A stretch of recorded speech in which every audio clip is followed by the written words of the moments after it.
മണ്ഡലപൂജ അടുത്തതോടെ ശബരിമലയിൽ തീർത്ഥാടകരുടെ എണ്ണത്തിൽ വർധനവ്. ഇന്നലെ 1,00,000-ലധികം ഭക്തരാണ് സന്നിധാനത്ത് ദർശനം നടത്തി മടങ്ങിയത്. ഇന്നും പുലർച്ചെ മുതൽ ഭക്തജനങ്ങളുടെ നീണ്ട നിരയാണ് നടപ്പന്തലിലും സന്നിധാനത്തും കാണുന്നത്.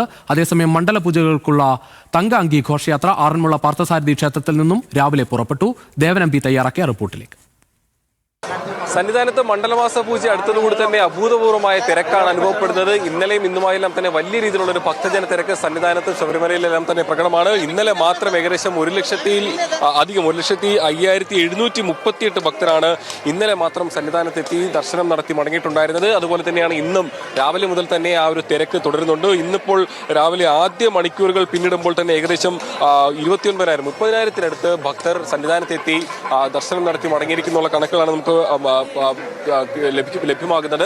അതായത് ശരാശരി മണിക്കൂറിൽ 4,000-നും 5,000-നും ഇടയിൽ ഭക്തരാണ് 18-ാം പടിയിലൂടെ സന്നിധാനത്തേക്ക് എത്തുന്നത്. അത്രയ്ക്ക് വലിയ തിരക്ക് തന്നെയാണ് ഇപ്പോൾ അനുഭവപ്പെടുന്നത്. പ്രത്യേകിച്ചും 27-ാം തീയതിയാണ് മണ്ഡലമാസ പൂജ നടക്കുന്നത്. അതുകൊണ്ട് തന്നെ ഇനിയിപ്പോൾ ദിവസങ്ങൾ മാത്രം ബാക്കിയാണ് നട അടയ്ക്കാനായിട്ടുള്ളത്. മണ്ഡലമാസ പൂജകൾക്ക് ശേഷം 27-ാം തീയതി അടയ്ക്കുന്ന നട പിന്നീട് 30-ാം തീയതിയാണ് തുറക്കുന്നത്. അതുകൊണ്ട് തന്നെ ഈ മണ്ഡലകാലത്ത് തന്നെ സന്നിധാനത്തെത്തി ദർശനം നടത്തി മടങ്ങണമെന്നുള്ള ഭക്തരുടെ ആ ഒരു ആഗ്രഹമാണ് ഈ ഒരു തിരക്ക് ഈ അവസാന ദിവസങ്ങളിൽ പ്രകടമാകാൻ സാധ്യമാകുന്നത്. അതുപോലെ തന്നെ പമ്പ മുതൽ തുടങ്ങുന്ന തിരക്ക് പ്രത്യേകിച്ച് മരക്കൂട്ടത്ത് എത്തുമ്പോൾ അല്ലെങ്കിൽ നടപ്പന്തലേക്ക് എത്തുമ്പോഴേക്കും അവിടെ തിരക്ക് നിയന്ത്രിച്ചുകൊണ്ടാണ് ഘട്ടം ഘട്ടമായിട്ടാണ് ഭക്തരെ സന്നിധാനത്തേക്ക് കയറ്റിവിടുന്നത്.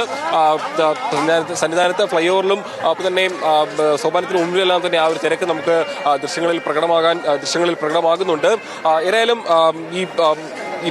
ഇന്നിപ്പോൾ ആറന്മുള പാർത്ഥസാരഥി ക്ഷേത്രത്തിൽ നിന്നും ആരംഭിക്കുന്ന തങ്കയങ്കി ഘോഷയാത്ര 26-ാം തീയതിയാണ് സന്നിധാനത്തേക്ക് എത്തുന്നത്. പിന്നീട് 27-ാം തീയതി രാവിലെ 10:10-നും 11:30-ക്കും ഇടയ്ക്കുള്ള മുഹൂർത്തത്തിലാണ് മണ്ഡലമാസ പൂജ സന്നിധാനത്തിൽ നടക്കുന്നത്. അന്ന് വൈകുന്നേരം തങ്കയങ്കി അണിഞ്ഞുകൊണ്ടുള്ള ദീപാരാധന നടക്കും ശബരിമലയിൽ. അതിനുശേഷം രാത്രി ഹരിവരാസനം പാടി നടയടച്ചിരിക്കുന്നത്. പിന്നീട് ഈ മാസം 30-ാം തീയതിയാണ് വീണ്ടും മകരവിളക്ക് പൂജകൾക്കായിട്ട് സന്നിധാനം അല്ലെങ്കിൽ ശബരിമല തുറക്കുന്നത്.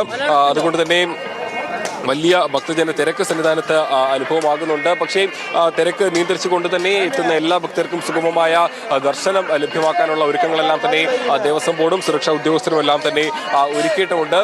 ഏതായാലും ഈ വരും മണിക്കൂറുകളിലും ഇതേ തിരക്ക് അല്ലെങ്കിൽ വരും ദിവസങ്ങളിലും ഇതേ ഭക്തജന തിരക്ക് സന്നിധാനത്ത് വീണ്ടും അല്ലെങ്കിൽ സന്നിധാനത്ത് തുടരുമെന്നുള്ളൊരു മുൻകരുതൽ തന്നെയാണ് അല്ലെങ്കിൽ അതിന്റെ തയ്യാറെടുപ്പുകൾ തന്നെയാണ് ദേവസ്വം ബോർഡും സുരക്ഷാ ഉദ്യോഗസ്ഥരും എല്ലാവരും തന്നെ ഉള്ളത്.